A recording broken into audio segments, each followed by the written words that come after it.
Hi, dear friends and subscribers. Welcome to your Cricket Happening show today.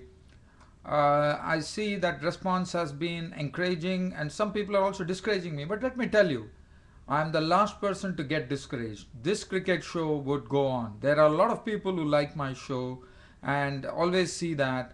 And well, my cricket show would go on whether you like it or whether you don't like it. That's what Ram's Cricket Happening show does. So let's start off with the Cricket Happening show here. The first thing that I'm going to talk about is the match between South Africa and Australia, where South Africa have won the match in a very handsome manner on the third day by by 8 wickets. So they just lost only 1 wicket and 2 centuries there. Hashim Amla getting to a century, Graham Smith getting to a century, and both of them going on to a 195 run partnership for the second wicket and shutting Australia out of this first class or this particular test with an 8 wicket victory. And also, I will be talking about a game which has just finished here at the Dubai International Cricket Stadium, where Pakistan and Sri Lanka clashed in the first of the one-day international series, and Pakistan put up a clinical display, first with the ball and then with the bat, and they defeated Sri Lanka by 8 wickets. So that's also an 8 wicket victory there.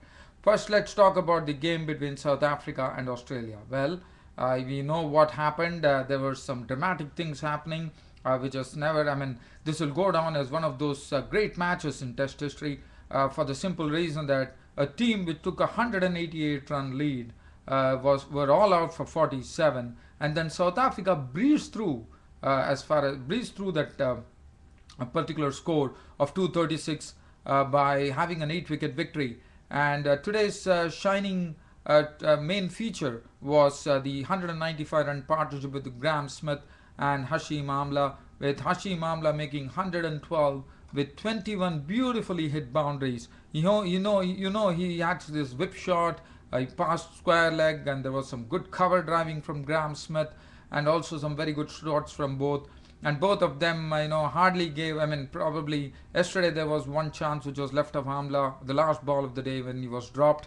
But other than that, there was absolutely no respite for the Australian bowlers, as Australian bowlers were very strictly dealt with by Graham Smith and Hashim Amla in that 195 run partnership. They had to wait till the score reached 222 to get the first wicket today, and that was Hashim Amla. Was Scott Clark bowled Johnson for 112, 21 fours. And well, everything had been done, the hard work had been done by Amla and Smith, and there was little that Australia could do there, with Graham Smith remaining not out on 1 run with 15 boundaries, and that would do a lot to his confidence after coming back into the South African lineup, as he had a break there.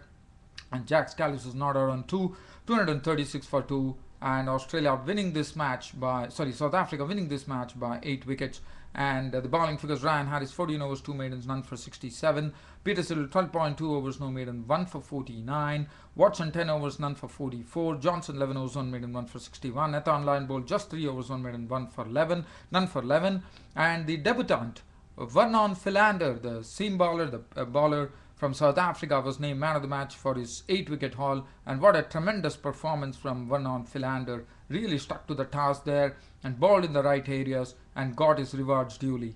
As far as this match goes, I can only say Australia has to do a lot of soul searching here, and they have only one more test match to go now. As you know, it's a 2-test series. Michael Clark has already said that Australia played all the wrong shots, and that's what caused their demise in this particular test match. And they really need to go to the drawing board and see what really happened. There is absolutely no excuses for a world-class team like Australia being all out for 47. And if you know, as I said, the 10th number 11 batsman Nathan Lyon was the highest with 14 runs. South Africa, well, they have recovered. They made 96 all out, but recovered in the second innings.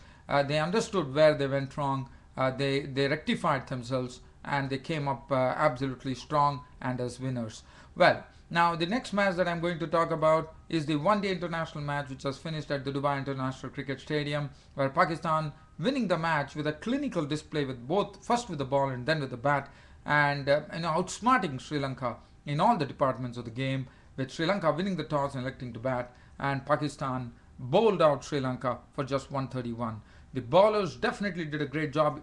At the start, it was Umar Gul and Isas Chima. Isas Chima kept things quiet. Umar Gul not only kept things quiet, he also troubled the batsman no end with his figures: 5 overs, 2 maidens, none for 11. Isas Chima 5 overs, 1 maiden, 1 for 18. He was the one who gave the breakthrough by forcing Tilak and Dilshan to play onto his stumps for 4. That was the first wicket to go. Abdul Razak 5 overs, 1 for 25. Everybody contributed. Mohammad Hafiz 10 overs, 2 for 24. Very economical. Shahid Afridi on his comeback, 9.3 overs, no maiden, 27 runs and 3 wickets, which netted him the man of the match award in his first match after coming back into the Pakistan team. Saeed Ajmal 6 overs, 2 for 21. And well, Sri Lanka were really struggling there. The innings never got momentum. They were kept on a tight leash with the Pakistani bowlers. Umar Gul in particular bowling superbly. His bounce was something which even troubled stalwart like Kumar Sangakkara, who really struggled at the crease there. But after that, Kumar Sangakkara made 5 of just 24 deliveries, 1-4 in that, before becoming a victim of Abdul Razak behind the stump, Sarfaraz Ahmed scalping him. Upul Taranga was a bit sedate. He was trying to play himself in, but Mohammad Hafiz took his wicket as it was caught by Azaz Chima for 25 with 2 fours. Chandimal briefly flourished by hitting 2 good sixes and 1 4 in his score of 28 of 31 balls. After hitting a 6, Shahid Afridi had him LBW for 28. Mahel Jayawardene waited for someone to give him some support, contributing 24 of 57 balls with no boundaries, being a victim of Ajmal. Angelo Matthews, after that there was no resistance at all. Angelo Matthews was out for 10. Kuleshekara was out for a duck. Sekugge Prasanna, leg spinner, gone for 5. Malinga was a victim as Afridi came in and picked up the tail enders there, as Malinga was clean bowled by Afridi for 11. Lakmal was out for naught. As I said, the innings never got momentum.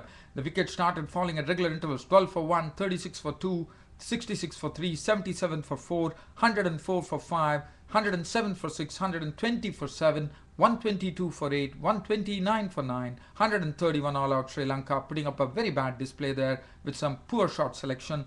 As far as Pakistan were concerned, well, they didn't start off well, as Mohammad Hafiz was a victim of Lakmal. Caught Kuleshekara bowled Lakmal for 5, the opener, but Imran Farhad stayed there and played a very good knock there, gave good support to Yunis Khan.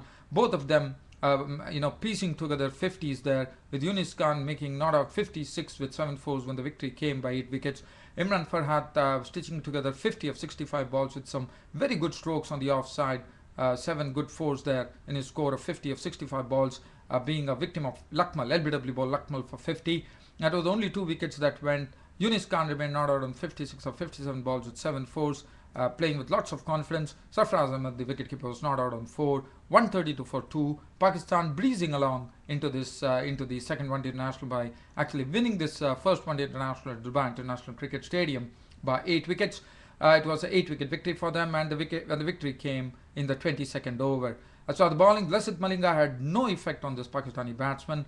His 5 overs cost him 35 runs. Lakmal was the one who bowled at least was successful, 4 overs, 2 for 16. Fernando 5.5 overs, no maiden, none for 35. Struggled a bit. Prasanna 4 overs, none for 23. And Kuleshekara, the Koshala Kuleshekara, the man who made his debut today, for 3 overs, none for 17. Shahid Afridi was given the man of the match award.